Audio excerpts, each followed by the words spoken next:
Robert Todd Lincoln apparently had some pretty bad luck when it comes to proximity to presidential assassinations.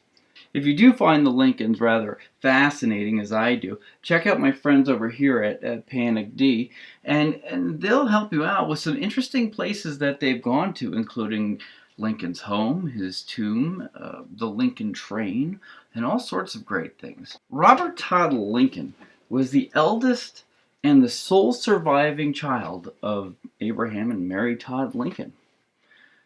He was raised in Springfield, Illinois, as his father rose from local to national prominence. He attended Harvard Law School for 4 months, but left when he was commissioned a captain in the U.S. Army, and he was assigned to General Ulysses S. Grant's staff.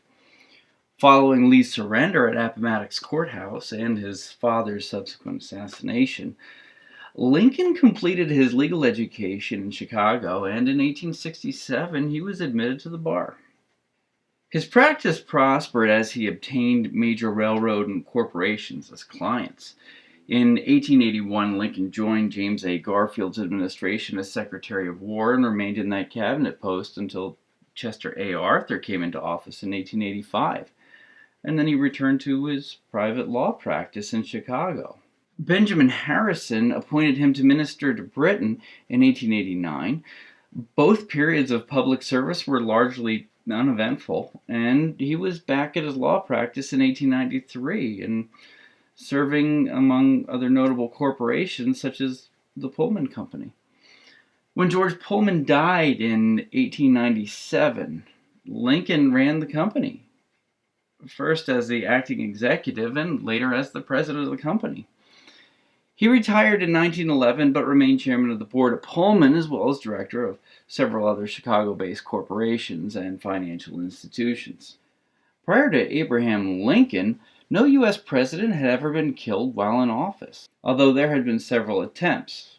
It only took 2 more assassinations before security surrounding the president was beefed up. On July 2, 1881, while going through the 6th Street train station in Washington, D.C., President James A. Garfield was shot by Charles J. Guiteau. The man was almost completely insane. His reason for shooting the president was that it was a perceived insult after being denied a position in the government, known as the spoils system.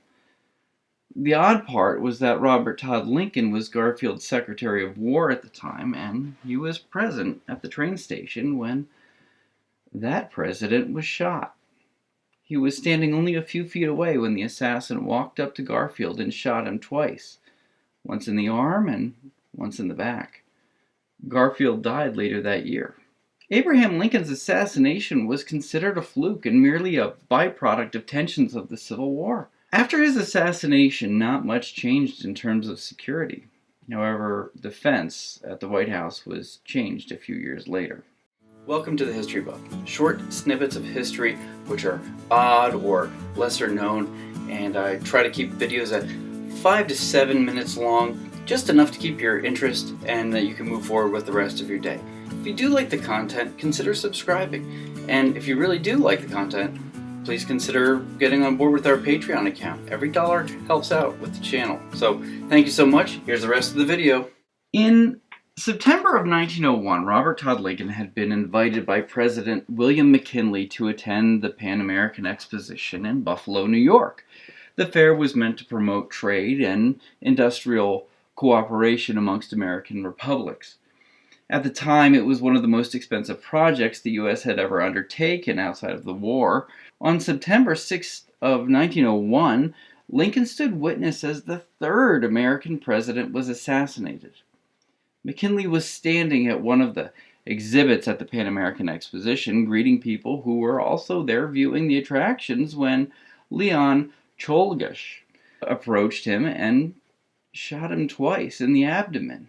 Well, only one actually hit the president. The first one actually ricocheted off a button. But Robert Todd Lincoln recognized that it was highly unusual for one person to be nearby at 3 presidential assassinations. He apparently turned down later requests to be near a president, saying, "No, I'm not going. They'd better not ask me, because there is a certain fatality about presidential functions when I'm present."